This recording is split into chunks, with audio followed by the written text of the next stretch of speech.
Today we're talking about yokes. The Bible tells us in 2 Corinthians 6:14 we should not be unequally yoked with non-believers. Non-believers are those boys and girls who have not asked Jesus to live in their hearts. If you've asked Jesus into your heart, you do not yoke yourself to a non-believer. You may be asking yourself, what does all this mean? It sounds strange and not a very nice way to treat other people.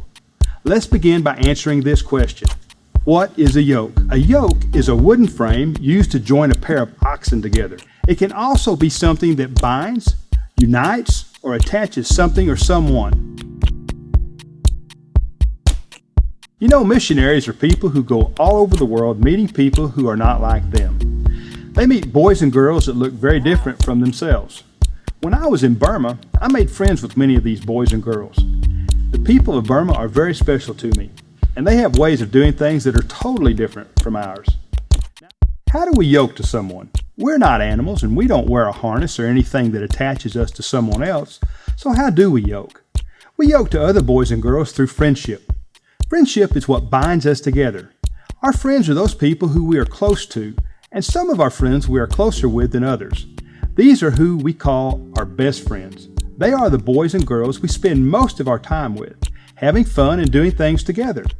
That's why the example of the ox yoke is so good, because when the oxen are attached together, they pull as one, and they travel in the same direction. They help one another to be better. Whenever they are equally yoked, they work as a team. However, you cannot yoke just anything together.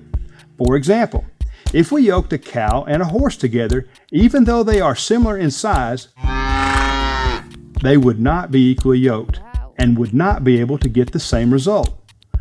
What if we yoked an elephant and a giraffe together? Nah, they for sure wouldn't be equally yoked.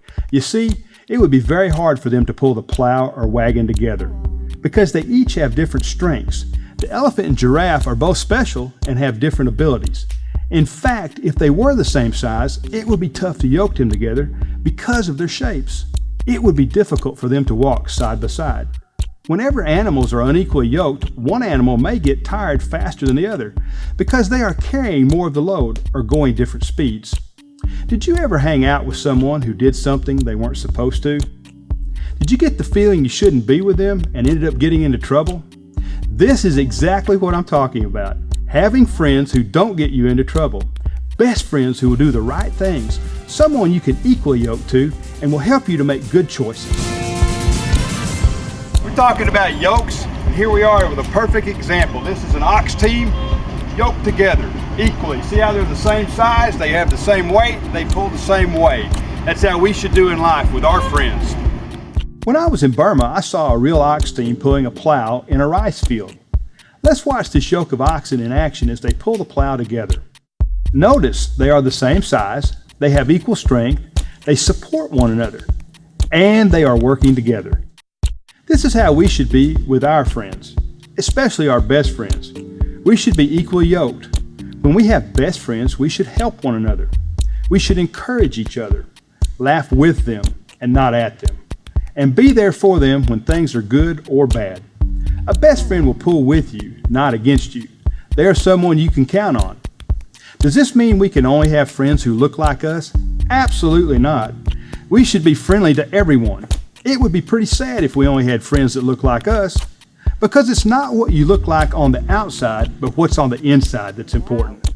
We want to be friends with boys and girls who treat each other with respect. We should yoke ourselves with best friends who love Jesus. Friends that we can depend on to do the right thing. Friends that will help us to be better. So make wise choices with who you attach your yoke of friendship to. This brings our show to a close. I hope you enjoyed meeting all my friends from Burma and learning about their customs and their culture and their country. I know I did. One of the reasons we travel is to go and meet people. People are the greatest treasure anywhere you go. In fact, Matthew 6:21 says, where your heart is where your treasure will be. So until next time, I'm Trip Johnson, Treasure Hunter.